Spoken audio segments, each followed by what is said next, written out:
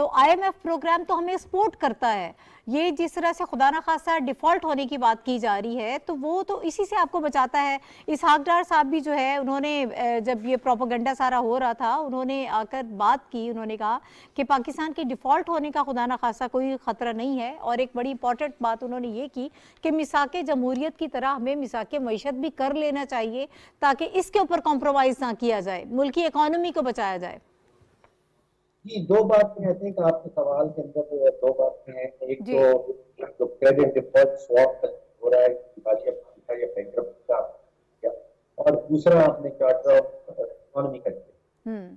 دیکھیے, ایک انسٹرومنٹ ہے عالمی منڈیوں میں چلتا ہے, اس کو کہتے ہیں کریڈٹ ڈیفالٹ سواپ. وہ اصل میں یہ ہے کہ اگر آپ نے کسی ملک کا کوئی بانڈ خریدا ہے اور آپ کو خدشہ ہے کہ وہ شاید ملک واپس نہ کر پائے, تو اس کا انشورنس پریمیم چلتا ہے. ایک لوگ ادارے ہیں جو اس کے اوپر انشورنس بیچتے ہیں آپ کو. وہ انسٹرومنٹ جو ہے وہ کوئی 92%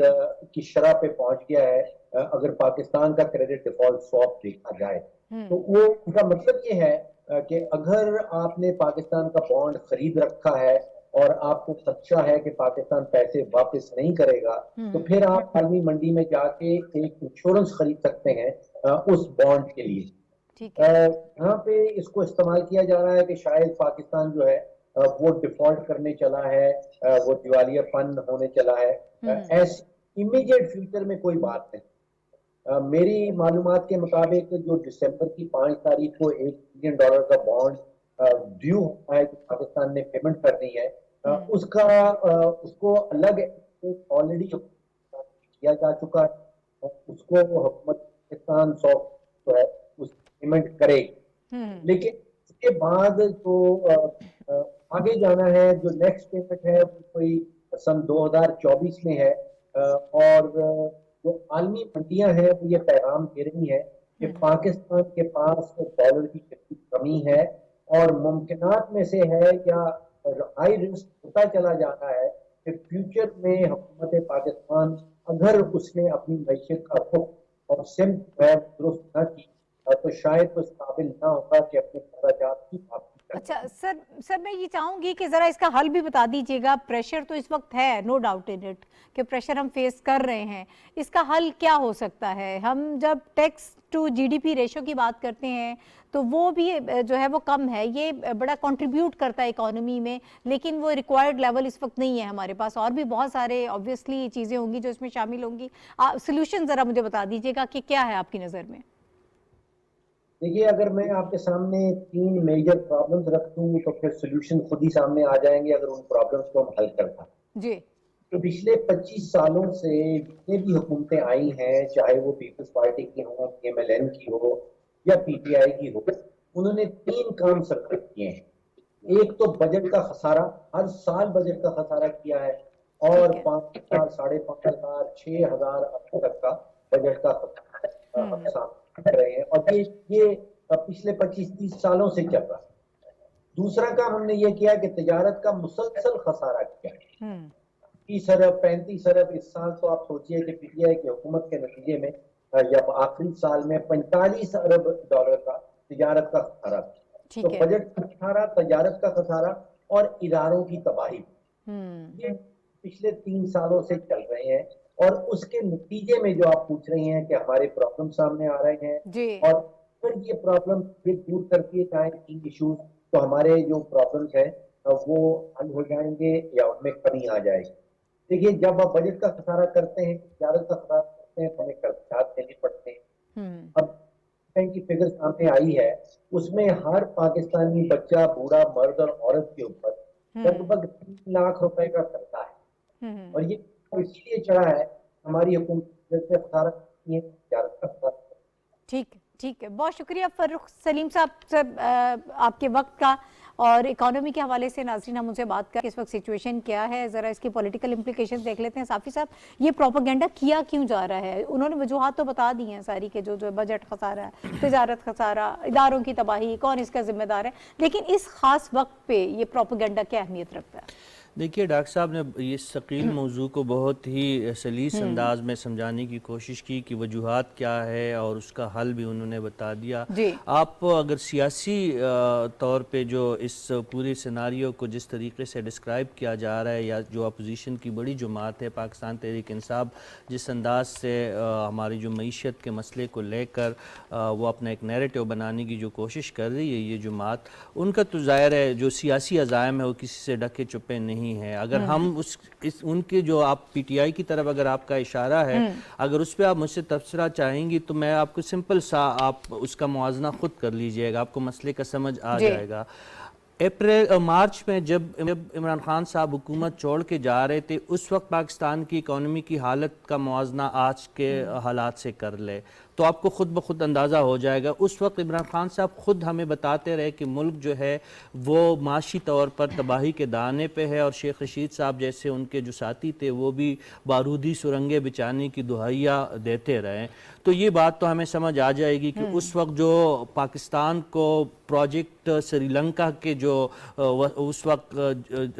جس جنڈے پہ کار فرما جو سیاسی قوتیں تھے ان کی کیا خواہش تھی یا کیا منشا تھی, اور اس وقت یہ جو موجودہ قیادت جس طرح کر رہی ہے. مفتاح اسماعیل صاحب نے بہت اچھا کام کیا بیچ میں, پھر حکومت کو ضرورت محسوس ہوئی تو اسحاق ڈار صاحب آئے ہیں. اب دیکھیں ہم وہ باتیں تو اس وقت نہیں ڈسکس کر رہے, آپ ہی کے پروگرام میں ہم نے یہیں پہ بیٹھ کے یہ دہائیاں بھی دی تھی کہ خدا نخواستہ پاکستان سری لنکا بننے جا رہا ہے. اب ہم اس فیز سے تو کم از کم نکل آئے ہیں. ہم یہ ہرگز نہیں کہتے کہ پاکستان کے معاشی اور اقتصادی مسائل حل ہو چکے ہیں, لیکن جو بحرانی کیفیت پچھلی دور حکومت کے آخری اس میں دور میں تھا جو تھی وہاں پہ جو صورتحال بن گئی تھی, الحمدللہ ہم اس سے نکل آئے ہیں. ابھی کا آگے کا سفر جو ہے وہ انتہائی کٹن ہے, مشکل ہے, لیکن اس کا حل یہی سیاسی قوتوں کے پاس ہے. حکومت کی اکیلے بس کی بات یہ نہیں ہے. اگر ملک میں سیاسی استحکام ہوگا تو معاشی استحکام اس کے بعد اس کے بارے میں سوچا جا سکتا ہے. جب آپ دھرنا کلچر کو فروغ دیں گے, جب آئے روز آپ جی ٹی روڈ کو بند کریں گے, جب آئے روز آپ دارالخلافہ پہ چڑھائی کریں گے, تو کون بیوقوف انویسٹر ہوگا, کون ہمارا دوست ملک ہوگا جو آ کے ہماری یہ ڈوبتی ہوئی کشتی جو معیشت کی ہے اس کو سہارا دیں گے. میرے خیال میں ہماری تمام سیاسی لیڈرشپ کو یہ آرمی چیف ہی کا مشورہ مان لے کہ میثاقی جمہوریت اگر نہیں کرتے, میثاقی سیاست اگر نہیں کرتے تو میثاقی معیشت پہ آ جائے, اور اگر یہ بھی نہیں کرتے میثاقی اخلاقیات بھی اگر ہو جائے تو میرے خیال میں معاملہ سلجھنے کی طرف چلا جائے گا. ٹھیک ہے طارق چودھری صاحب, سر یور ٹیک آن اٹ. دیکھیں یہ جو معیشت ہے نا جی, وہ میں ہمیشہ عرض کرتا ہوں کہ نہ ایک دن میں خراب ہوتی ہے اور نہ ایک دن میں ٹھیک ہوتی ہے. 20 سال لگتے ہیں, 15 سال لگتے ہیں آہستہ آہستہ اس کو خراب ہونے میں اور پھر اس کو ٹھیک ہونے میں, اپنے پاؤں پر کھڑے ہونے میں جو ہے وقت لگتا ہے. یہ ایسی مثال ہے کہ اگر ایک بہت زیادہ ایکسیڈنٹ کا شکار مریض ہو تو سب سے پہلے اس کو ریسکیو کرنا پڑتا ہے کہ اس کو امیجیٹلی اس کو ایمرجنسی امداد دیں,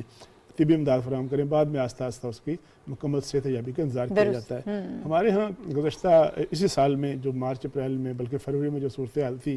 جب آئی ایم ایف کے ساتھ جو معاہدے تھے, جو سوورن ایگریمنٹس تھے جن کی آپ نے سینسٹی ہوتی ہے, جن کو آپ نے ہر حال میں پورا کرنا ہوتا ہے, جب انہوں نے دیکھا کہ سیاسی صورتحال خراب ہو رہی ہے تو پٹرول کی قیمتیں کم کی, بجلی کی قیمتیں کم کی, بلے بلے ہوئی, بڑی واہ واہ ہوئی, اس کا نتیجہ یہ نکلا کہ آپ کو 7-8 ماہ وہ جو گریں آپ نے باندھی ہوئی تھیں ہاتھوں سے وہ پھر دانتوں سے کھولنی پڑیں اور آئی ایم ایف کے ساتھ آپ کو پروگرام میں جانا پڑا. حیرتناک بات یہ ہوتی ہے کہ معیشت کتنی خراب ہے, کتنی دگرگوں ہے, اس کا سب کو پتہ ہے, لیکن ایک ایلیمنٹ ایسا ہے جو اس دگرگوں صورتحال سے کوئی انجوائے کر رہا ہے, جو اس دگرگوں صورتحال کو اجاگر کر کے, اس کو اچھال کے, اس کو پروجیکٹ کر کے, اس کو پروپیگیٹ کر کے بڑی خوشی محسوس کرتا ہے. یعنی پاکستان کی ایک سب سے بڑی جماعت جو کلیم کرتی ہے, اس کے اگر سب سے اہم ترین لوگ جو ہیں یہ دعویٰ کریں ہر روز بین الاقوامی میڈیا کے ساتھ کہ جی ہم تو لٹے گئے, ہم تو تباہ ہو گئے, برباد ہو گئے, ہم تو ڈیفالٹ ہونے جا رہے ہیں, تو کون آپ کی بات سے انکار کرے گا. اپنے دور میں حالت یہ تھی کہ 3.25 سال میں 5 وفاقی وزراء خزانہ تبدیل ہوئے. میرے خیال 3-4 غالباً جو ایف بی آر کے چیئرمین جو تبدیل ہوئے,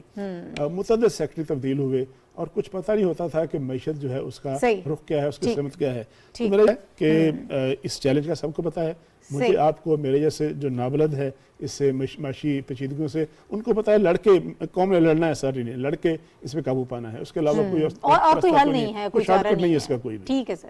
اچھا آگے بڑھتے ہیں۔ مختصراً مجھے ایک اور ٹاپک ہے اس کے حوالے سے بھی بات کرنی ہے۔ کچھ خبریں یہ آ رہی ہیں کہ خیبر پختونخوا حکومت اور بیوروکریسی میں اختلافات جو ہیں وہ بہت شدید ہو گئے ہیں، بہت شدت پکڑ گئے ہیں، اور اس کی وجہ سے وہاں پر کیا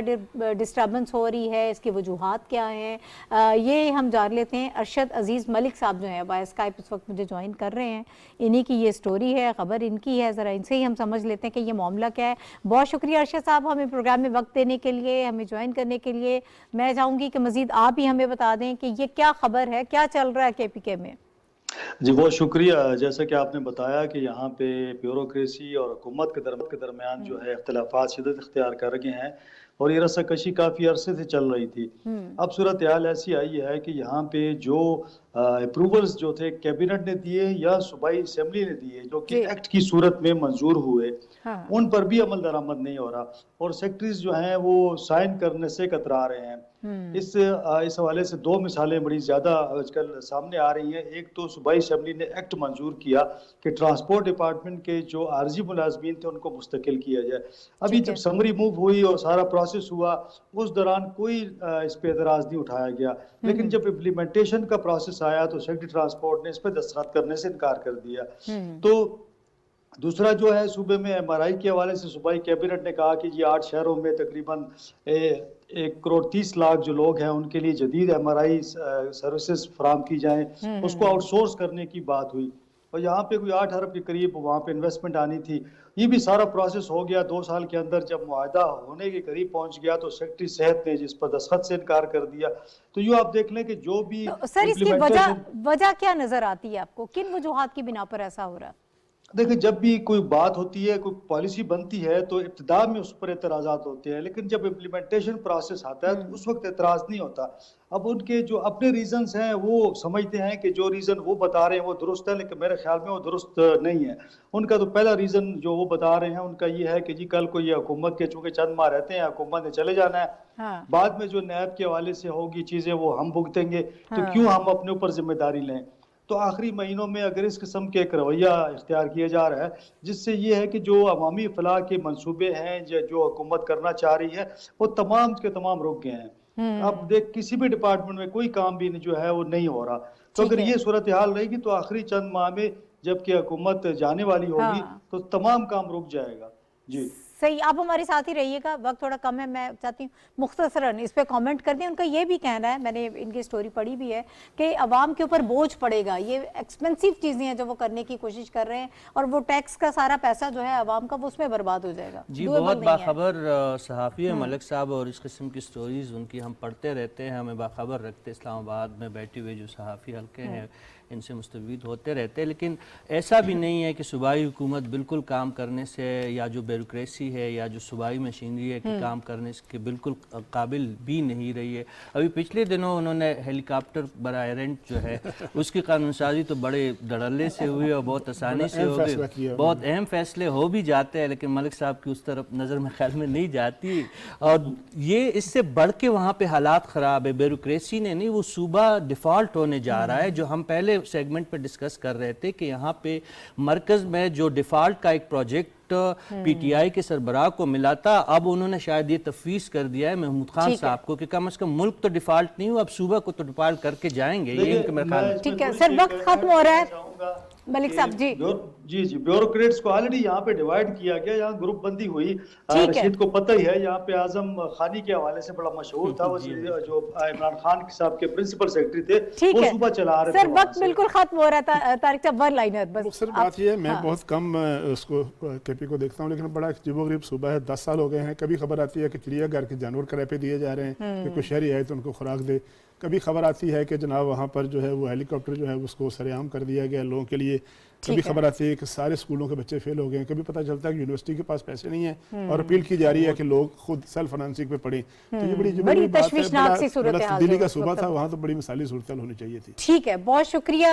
ہمارے ساتھ ارشد عزیز ملک صاحب تھے، رشید صافی صاحب اور طارق چودھری صاحب، آپ تینوں حضرات کا بہت شکریہ۔ ناظرین اگلے ہفتے انشاءاللہ اب آپ سے دوبارہ ملاقات ہوگی۔ اللہ حافظ۔